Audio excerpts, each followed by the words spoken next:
right, so we're here today to talk about the Hanged Man, which is in some ways a particularly interesting card because there are a lot of older names for this card, like from the Marseille deck and, you know, the earliest woodcut decks that specifically talk about the Hanged Man as a hanged man, but also with the understanding that that's like a criminal thing, like it's a punishment, the traitor, and which is this hanging by the foot while not necessarily killing the person was intended to humiliate them. So I don't know if you remember this, but I remember reading somewhere that after the downfall of Mussolini, they dangled him upside down, and like his relatives too, because people were so they needed to like demonstrate that this was a mark of shame and a rejection by the community. Anyway, so but besides the traitor, the sacrifice, that's another older name, which we'll be talking a lot about sacrifice in this episode. We also have the spirit of the mighty waters. One thing I've noticed with these names is all three of the elemental cards or the mother letter cards are all the spirit of something. Is that true? Yeah, the spirit of something fire. The spirit of Aether for the Fool, which we've already done. The spirit of the mighty waters for this water card, and the spirit of the primal fire or something for the judgment card. Cool. So they're all the spirit of, and then just thinking about, okay, the spirit of the mighty waters. So when I think of the word spirit, I often think of Keter. And when I think of the mighty waters, it makes me think of Binah. And another thing about those three elemental titles that all have the word spirit in it, they're also, all three of those are said to be a baptism of sorts. So we have the baptism by fire for the Aeon or judgment, and the baptism by, in this card, the baptism by water, obviously. Indeed, yeah. So I thought that was kind of interesting. That is interesting. So we already immediately bring in this idea of water as having to do with the sacred in some way, some connection with the divine or holy water. Okay, so, and elementally, as you were saying, the Hanged Man is associated with water in the same way that the Fool is associated with air and Judgment is associated with fire. Those are our three elemental majors. So I think what we're going to be seeing through both of these cards is themes that have to do, you know, stretching back to this idea of the person who is separate from society for whatever reason, but also something of a holy fool or a holy, you know, saint or even a sacrificial god. Okay, so do we want to start by looking at water references? There's not really a lot of specifically water reference. I mean, yeah, it's funny that, you know, unlike the zodiac and planetary cards, which are so explicit usually about references to each, with water, it's just, you know, there's watery colors in both of them. Right. You know, that the blue of his tunic there in the Waite-Smith card, and then all those watery colors, which we'll be talking about when we get to color scales in the Thoth card. Okay, so yeah, well, there's plenty more to talk about, however. I guess maybe we should start right in on the Kabbalah material. Are we ready to do that? The Kabbalah and the symbolism, you know, there's so much symbolism in this card. Of that, right? Yeah. So if you want to start with Kabbalah, we can start there. Well, one of the first things we can talk about with the Kabbalah material is the Hebrew letter that is associated with the Hanged Man, which is Mem. Which means water, amazingly enough. Which is the letter M. The sound of letter. Running water and the sound of preceding silence. As well as the sound preceding eating. And it's funny that that mem actually means water, because our other elemental letters don't mean air and fire, do they? What does shin mean? Fire. Oh, yeah. okay. Or tooth. I mean, tooth, but it's also like the shape of it is like a flame. Is like a flame. But aleph doesn't mean air. No. You know, so anyway, but Mem actually does mean water. It is in the Hebrew word for water, which is mayim or mayim. Let's see. It's interesting. I almost think of this as, as water, as a thirst for the spiritual, for the divine, for the connection with God, which is a non-intellectual thing. I think that when we talk about water in general, we're talking about matters of connection, the dissolution of boundaries between people and between people and the divine, between anything and anything. Dissolution's a good word. Yeah. Yeah. For this card. For this card in particular. And also when I think of water, I think of not just actual water, but the astral fluid, the consciousness fluid. Right. In the way that this is kind of similar to the way that when we talk about, going into the astral, we're going into Yesod in the lunar watery realm where everything is connected.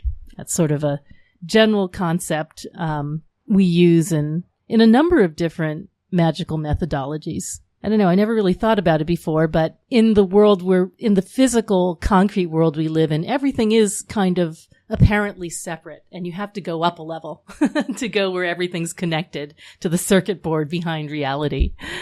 Okay. So path.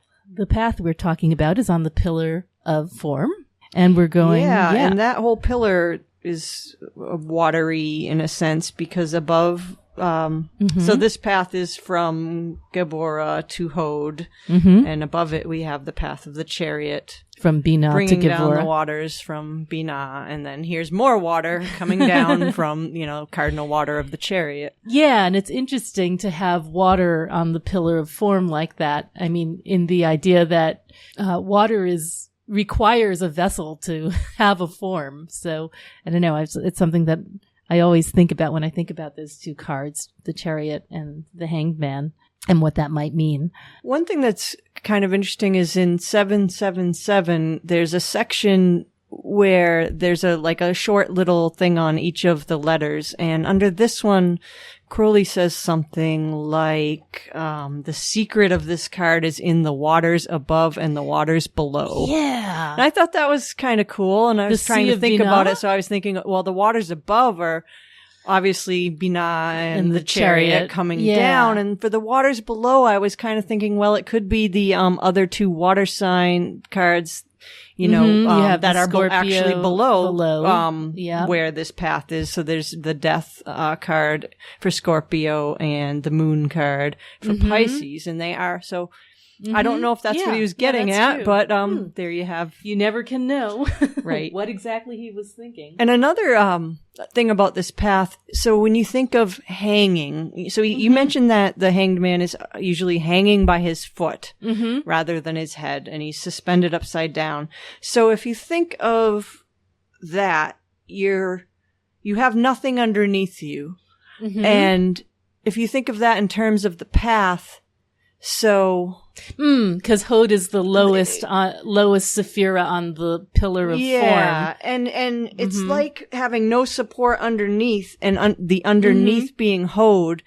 I think it kind of means suspend your intellect for a while. And with your head down in Hod, right? Because Hod, so we think of Hod as the Sephira of intellect because it's associated with Mercury, the power of reason, the power of thought. And in the hanged man, of course, his head is hanging down as if into Hod, which is interesting. Right. Yeah. So it kind of tells me something like, well, suspend judgment for a little while. Suspend your rational thinking and look at things in a different way. Right. Oh, I like that. That's interesting. Then there's the posture in the card, which is, there's a lot to talk about. Both cards have this crossed leg, although they're crossed in different opposite directions. Yeah, opposite legs are crossed, but it's still forming a cross over a triangle. Yes.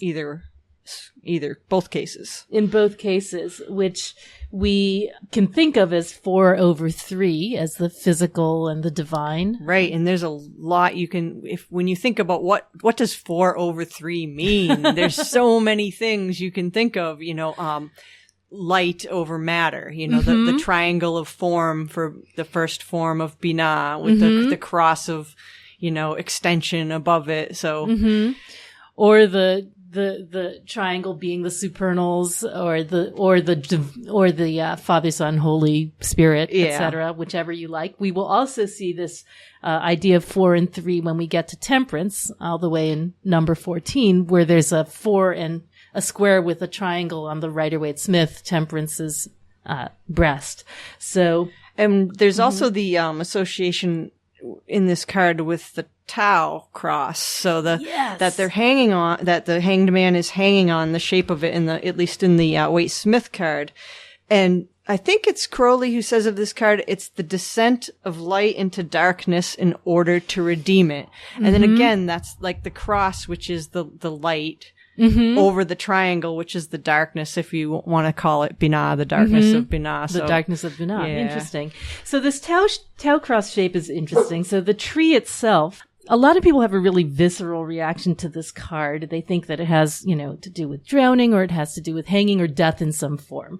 Kind of does. It kind of does. It kind of does. Maybe not in exactly the way that they think.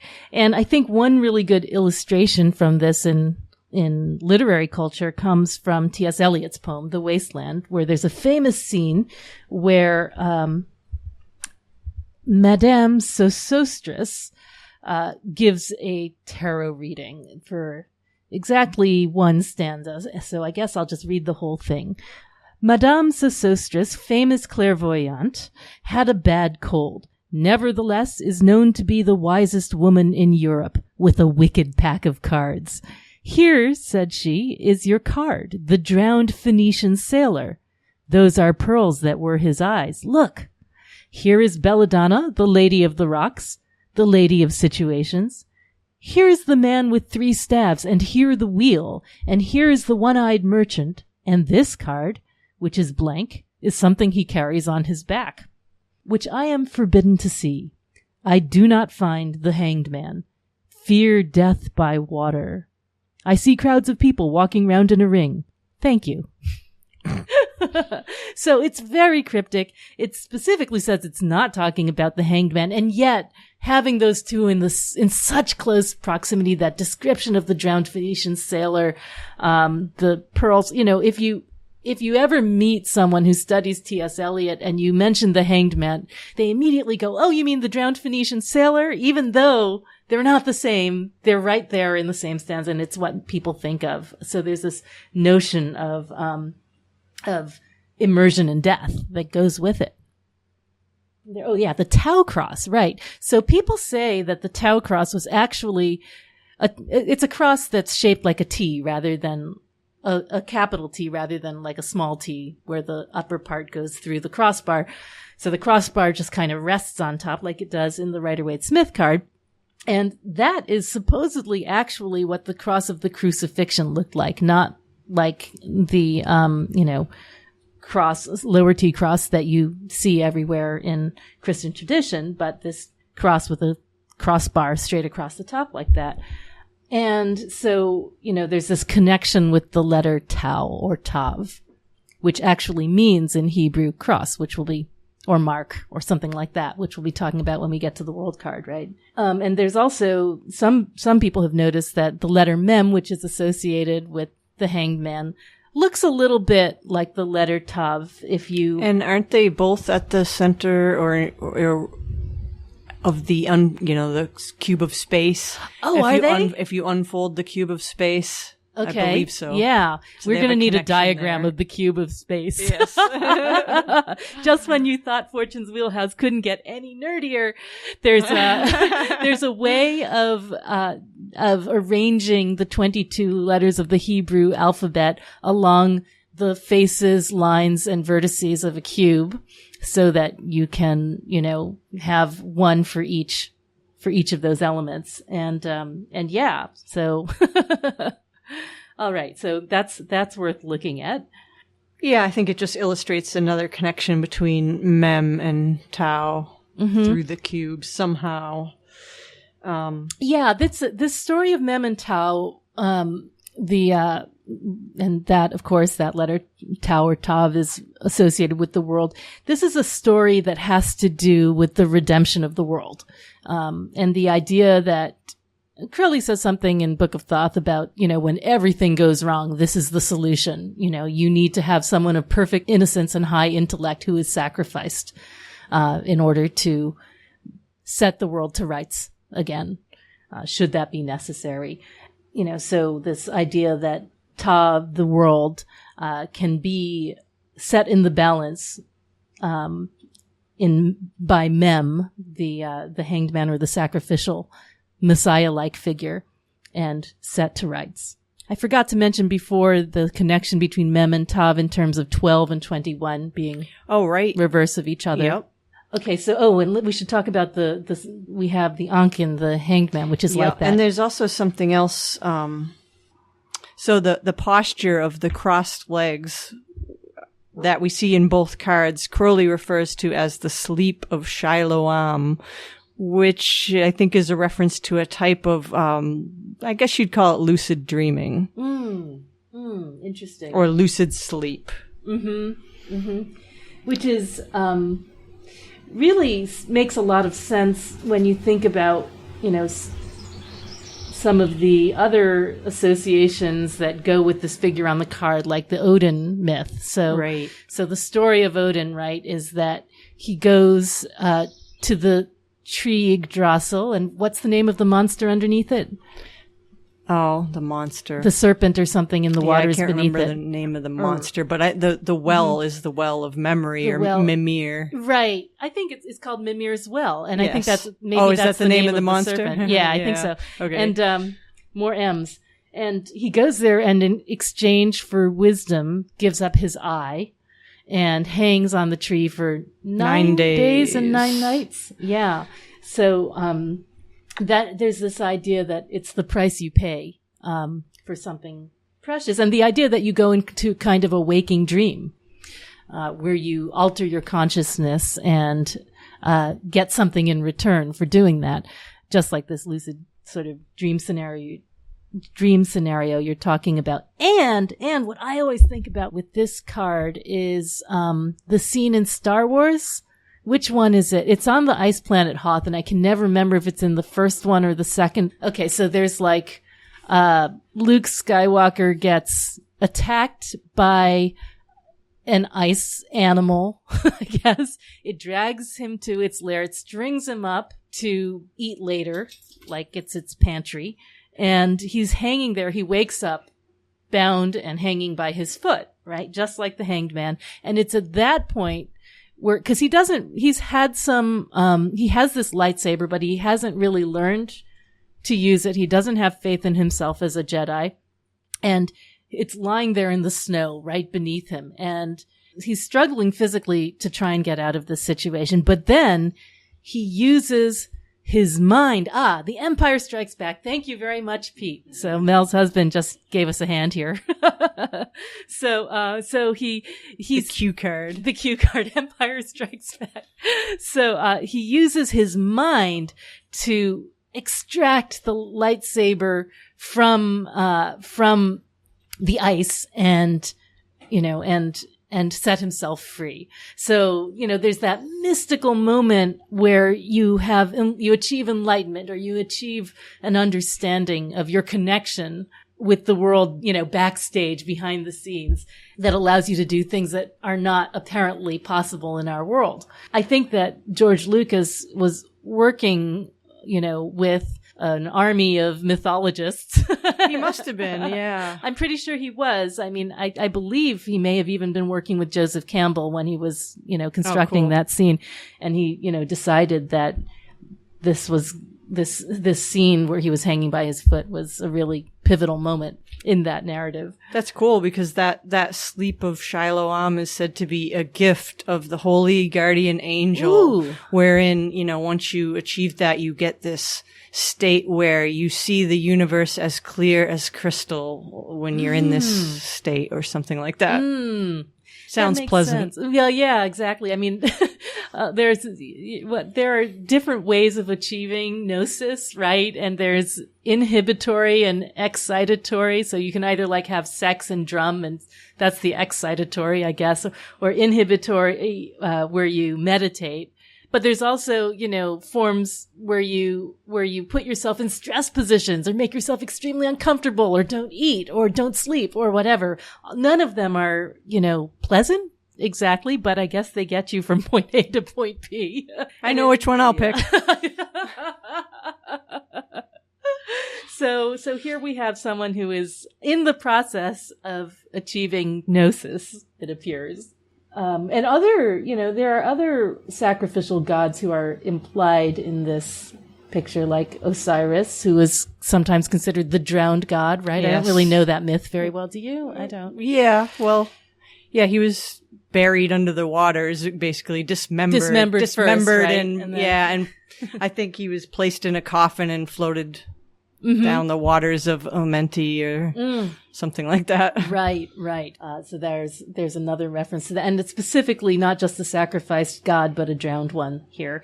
So we have tree references, we have water references, and the Thoth card, I always think he really looks drowned. There's, because of that whole... And he kind of looks like he has a bubble on his head as well. Doesn't it? Yeah, he does. Yeah. Maybe that's like their version of the halo. But, something about that whole scene looks exactly like a swimming pool to me. And I was just in a swimming pool this morning with my daughter, and the entire time I couldn't get this card out of my head. Okay, so there's those tiles in the Thoth deck, which are supposed to actually represent the Enochian tablets. Yes. Okay, so probably the water table. Probably the water table. So in Enochian magic, which is a tradition that started with John Dee, right?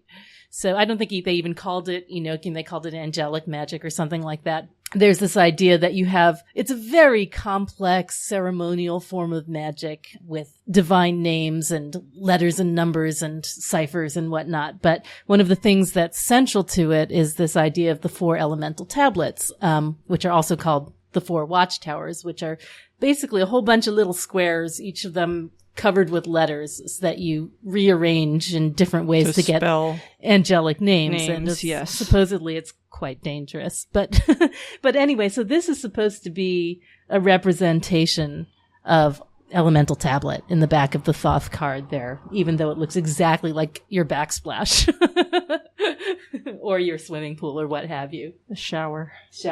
Yeah. I like the, if you look, we were talking about the cross and the triangle. Mm-hmm. When we talked about the fortune card, there was the eye in the triangle. Well, if you look at the shape of the triangle, especially it's evident in the Thoth card, his head is actually at the position where that eye in the triangle, where that hidden vertus in the Wheel of Fortune would be. Mm-hmm. Yeah, just like in the Wheel of Fortune, which the Wheel of Fortune isn't it the opposite path of this card? It is, in fact. So this card goes from Gevurah to Hod, and that card and the Wheel of Fortune goes from Chesed to Netzach. Right, and they both have this eye in the triangle imagery hidden in the card. Mm-hmm. Mm-hmm. So in the shape of the hanged man's arms in the Thoth. Yeah, his arms form a triangle, and then his head would be in the place where the eye in the triangle would be. Right. And so this ankh that is around his foot up there, so that is another version of the Tau cross, right? Or the crux ansata, the handled cross. A rose in the cross as well, bringing in Venus, a Venusian influence, which we see some Venusian, just the color green in this card and the ankh.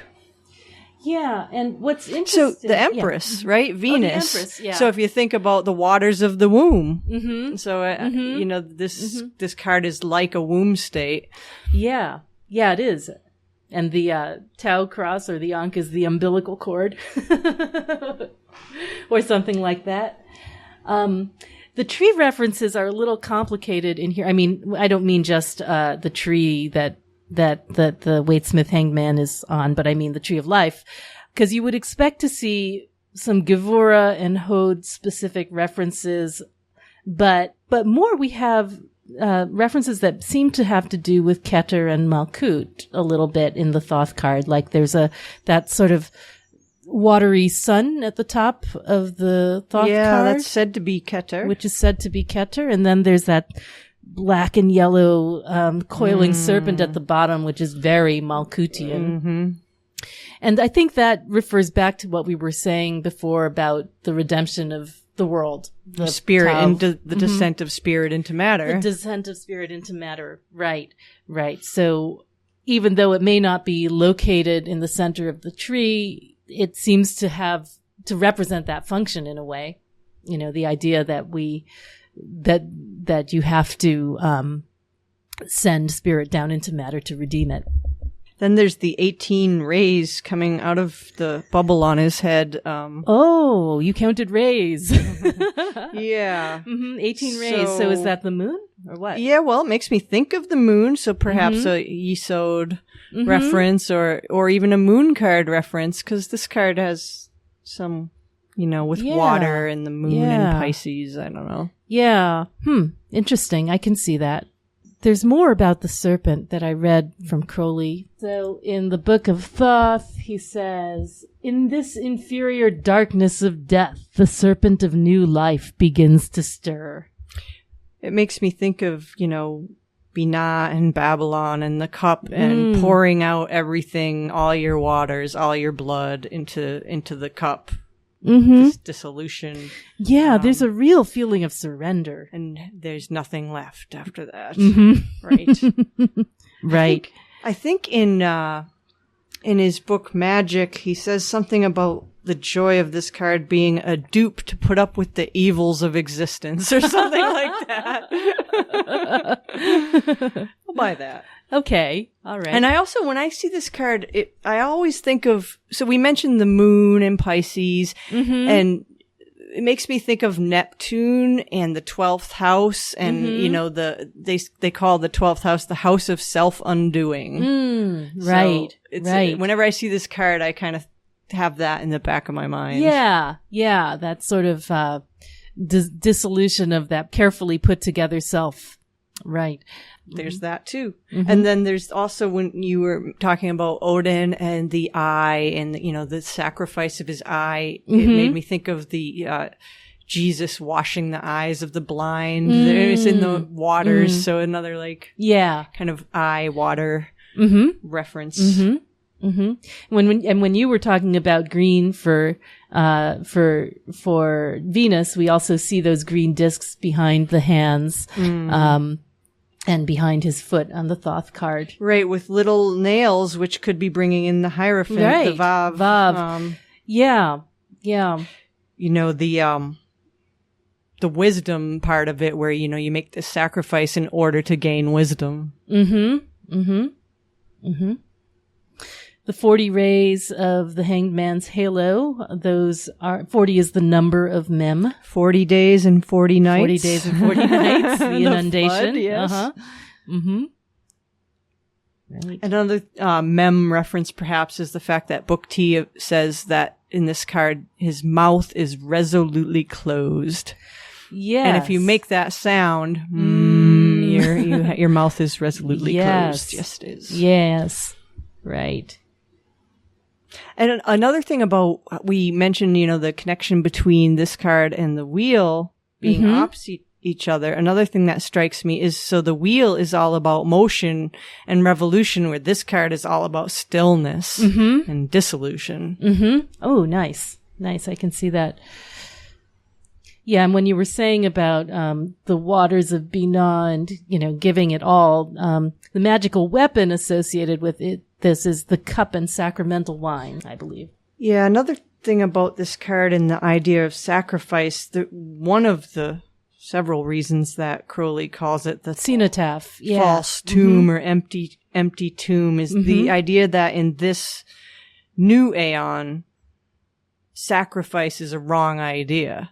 In the Eon of Horus? Yes, that it should, and that's a fire, this was appropriate in the Eon of Isis and Osiris, Isis being the watery Eon and Osiris being the air Eon, but the fire Eon is just purely opposite to that idea of redemption through sacrifice. I sometimes think of with these cards how one trump follows another, and So the next card being death. This is like, the baptism or the dissolving that precedes death in that whole process. Yeah. There does seem to be a definite flow between the trumps if you look at them in order. There does, especially from this card to death, because you have to have the sacrifice first, but then the death card isn't really so much about that moment of death as transforming from death into, the fertility of death to create a new life. A new state. So between the two of them, they kind of cover before and after. There's a interesting point people like to make about the tree and the hanged man, and it's covered with green leaves at the top, which some people have considered to be ivy, which is it is associated with sacrificial gods like Dionysus, Bacchus. The idea that although the tree has been cut, it permits life to flourish. And again, that's that same theme that we've been talking about. There's also the, going back to the death thing. There's a sexual component to this card, as it seems like there's a sexual component to every card. To every card. The little Yeah, we death. Haven't said the P word yet. Perhaps the little death. The little death, yes. I don't know. Maybe, could be. Well, again, that's another form of gnosis, right? Right, yeah. right. Yeah, so we could go to colors if you're ready. Yeah. So it's fairly obvious looking at the Crowley card what the colors are. We have the deep blues and greens, and there's olive green, and then there's supposed to be a white flecked with purple or violet. Yeah, where is that? Sounds like a trout's belly or something. Yeah, I think it's just part of the the reflection in the waters. His flesh sort of has a little bit of that little quality. Bit of that white, purpley. Yeah. Yeah. So the green definitely brings in a Venusian influence. Probably whenever you see the Venusian influence, it's a reminder that love is involved. So this sacrifice, has to come from that place. Love with an impulse to growth. Yeah. I also, even though it's a water card and this is a fire myth, I often think of Prometheus with this card just because of the sacrificial aspect. It's sort of like, this is the gift that we bring to humanity, and for it we are punished. As he was chained to the rock and his liver eaten out. Let's see. I'm going back to the sex death, little death. I think I've seen this card referred to as annihilation of the self in the beloved. Interesting. Is that Crowley? Yeah. You think? Sounds like him. Yeah. Then there's the Ankh thing, the whole going, the idea of going. But yeah, in this card, it's stillness. So it's kind of interesting there that, but the Ankh is upside down. Right. So perhaps it's, the opposite of going. It's remaining still. Ankh talk a little bit more about Ankh as the principle of going. Is that a Sphinx reference? Yeah. Well, the Ankh is the shape of the sandal strap in Egyptian hieroglyphs. The sandal strap was, means to go, or the idea of going or motion. So the Ankh was another, kind of symbol for that process of motion, whereas since it's reversed in this card, perhaps that's why the idea of stillness seems that's interesting, prevalent in the card. I think we saw the Ankh on the Magus card as well, didn't we? So Mercury as the principle of perpetual motion. Yeah, we saw it on his toe. He was wearing the sandal strap. Yeah, it was a snake Ankh. Snake sandal strap Ankh thing. Snakeskin sandals. Mercury's snakeskin sandals. Yeah. It's almost like, too, the cross and triangle thing. So since he's the hanged man and he's upside down, I was wondering, if you flipped that over, it's not quite because the triangle is reversed, but it's almost like the glyph of sulfur, but with the triangle in the position of water rather than of fire, for what it's worth. Right, sort of reminiscent of the Emperor card, I guess, in terms of the posture there. Right. It's like the reversal of sulfur. Fire and water being being opposed. opposites. Yes. Right. Okay, so So generally speaking, in perfume, watery things and water are represented by myrrh. And I have with me, let's see, myrrh and sweet myrrh. Apopenex is another name for sweet myrrh. And I don't really know why exactly myrrh. Myrrh makes me think of Binah. Yeah, it is the tears of myrrh or tears of Binah. It does have that almost rubbery quality in the background. And it's very tricky to use in perfume, I find. I'll take the golden frankincense. Yes, exactly. My myrrh joke. You can keep the myrrh. The sweet myrrh, you might want to be careful with this one because it's the synthetic version. It's called bisabolene. It's really quite pleasant compared to, actual myrrh, but it's considerably sweeter. And that's another commonly used water reference and perfume ingredient. Even today. All right. And because the absolutic path of the Hanged Man is deep blue, which you can also see, by the way, on the Waite Smith Hanged Man's tunic, blue is associated on the musical scale with the note G sharp, which I think we actually talked about in the High Priestess card as well. So that is, let's see, C, D, E, F sharp, G sharp. They kind of go up in whole steps, which is why you get red, orange, yellow, green, blue. So, as we'll talk about in the next card, I think G natural would be green, blue, 1/2 step down, sort of like that. Okay, so that's kind of cool that the priestess has the similar note because there's another moon and water reference. Right. Yeah. And so, okay, so we've talked a lot about various themes in this card. We've talked about the change of perspective, the element of sacrifice, like kind of being a willing martyr for the redemption of the world, the renunciation of self-interest, the unconventionality, the state of samadhi. Yes. The moment of gnosis and the moment of stillness as well, which is interesting because, just mundanely, I often just get this card as a hanging around waiting card. I don't know. What do you get it for? Sometimes for that. Yeah. In one of my decks, well, in one of them, it has a heart hanging outside with a bee swarm. And that's a symbolism of waiting because the swarm is just looking for a place to land and waiting for the scout to return with a safe place to land. And you then have Odin on your card. Yeah. As and well, in the other deck, there's Odin hanging on the tree. And there's in that same position where the swarm is in the other card, there's an egg. And that's another same idea of gestating and waiting. So there is definitely a sense of, a pause. Yeah. A stillness and a pause. So when you get this card, it's a truce. It's an opportunity to, it may feel like you're on hold, but that's an opportunity to shift your perspective, and look at things in a completely different light because, to sacrifice your perspective on the world that you may have been holding on to. It's a pretty tricky card in a lot of ways to interpret. But that's how I guess it seems to come through for me, unless it just means you're swimming today, which also comes through sometimes. Okay, so that was the Hanged Man, his sacrificial majesty, and we will be back next time with the unnamed card, Death. See you then.